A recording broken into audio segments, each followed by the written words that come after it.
আসসালামু আলাইকুম। দেশ আমার টিভির সংবাদে সবাইকে স্বাগত জানাচ্ছি। আমি জিহাদ হাসান। মুন্সিগঞ্জে শ্রমিক ফেডারেশনের পরিচিতি সভা মোহাম্মদ সেলিমের প্রতিবেদন।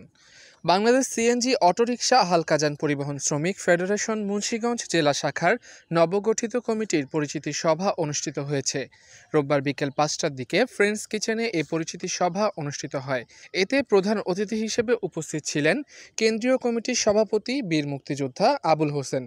প্রধান বক্তা হিসেবে উপস্থিত ছিলেন কেন্দ্রীয় কমিটির সাধারণ সম্পাদক গোলাম ফারুক। বিশেষ অতিথি হিসেবে উপস্থিত ছিলেন জেলা ছাত্রদলের সাবেক সভাপতি ও জেলা বিএনপির আহ্বায়ক কমিটির সদস্য আবু সুফিয়ান কাজী বিপ্লব। অনুষ্ঠানে সভাপতিত্ব করেন জেলা শাখার নবগঠিত কমিটির সভাপতি মোহাম্মদ আব্দুল ওয়াহিদ। অনুষ্ঠানটির সঞ্চালনায় ছিলেন জেলা শাখার নবগঠিত কমিটির সাধারণ সম্পাদক আশিকুল ইসলাম অভি। বীর মুক্তিযোদ্ধা আবুল হোসেন বলেন, শ্রমিক সংগঠনের মধ্যে শ্রমিক না থাকলে কখনোই শ্রমিকের দুঃখ দুর্দশা বুঝবেন না। বুঝতে হলে প্রকৃত শ্রমিক দরকার, তাই আমরা শ্রমিকদের নিয়েই কাজ করতে চাই। আজকের দিনে সভাপতি সেক্রেটারি নির্বাচিত হবেন।